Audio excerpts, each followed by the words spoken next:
sometimes what happens is when unrealistic themes or out of the ordinary presentations are made, the spectator finds it difficult to accept it, probably because he's not able to identify with the situation. In that case, he says, what we must do is the artist has to induce certain devices in making the work artistically acceptable, wherein the fantastic becomes credulous. By introducing a famous personality around which this theme can be performed, this will make the spectator identify with the situation. For him, it would be easier for the universalization to take place. Then, sometimes the spectator is also unable to de-individualize himself, where he's not able to transcend his private sensations to the artistic plane. In short, he under-distances himself. Now, this distancing is the aesthetic distance. That is, from the practical life, you distance yourself to go to the artistic plane. So what happens is the spectator under-distances himself, and he is not able to transcend from his private sensations to the artistic plane. In short, what happens here is the sadharanikarana, or the process of universalization, has not taken place at all. Now, in this case, Bharata's dramatical accessories. Now, all these people spoke in terms of drama, because poetry was considered the highest form of art, and drama as the highest form of poetry. So, what Bharata is supposed to have introduced music, dance, and the rest of the arts so that the people can concentrate more. So, before presenting any dramatical thing on stage, you have music, then you have dance, so that people can concentrate. So this is how the sevenfold obstacles come out. I will not go into the details. Now, as I was saying before, Abhinavagupta brings out the process of the aesthetic experience with regard to various rasas. Now, taking Shringara. Now, he says that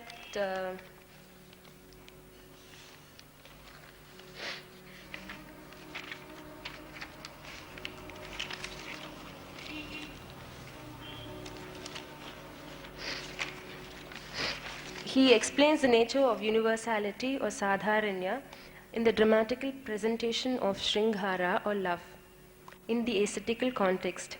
Now, love, which is the basic emotion of Shringhara, is very different from the emotion that human beings feel at the empirical level.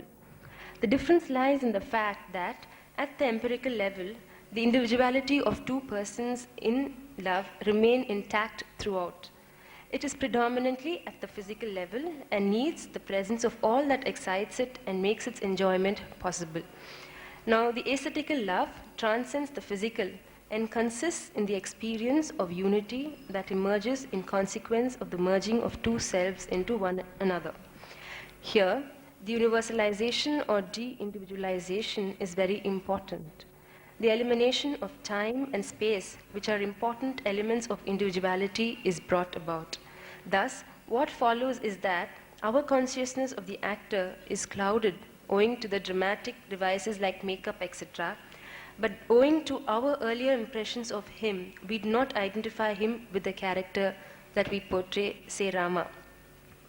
Now, with regard to both the actor and the character that is portrayed, we drop the elements of space and time, and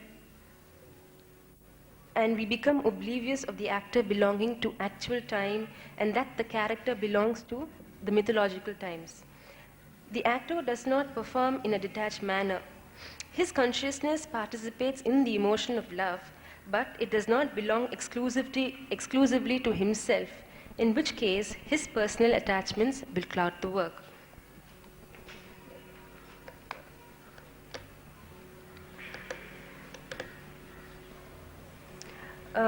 I would like to demonstrate, we have taken up for demonstration some scenes from the Ramayana, where we would like to show how these rasas arise and how this universalization arises. Now, this scene is where Rama and Sita see each other for the first time. Rama's come into Mithila, and he suddenly sees Sita standing in the balcony. Then their supreme love for each other manifests itself. Kamban says in a beautiful line, Unnavum nilai paradu, unarvum undrida. They are not aware of anything. Their selves become one, they merge into one. Annalum nokinal, avalum nokinal. Both he and she look at each other. Let's see how it comes out. In this point of time, I would like you to note that I am not Rama, and I am also not Priya when I dance. The emotion that I portray is pure. I do not identify myself with that Shringara. Of course, the Sthayi Bhava of love is what helps me depict this situation.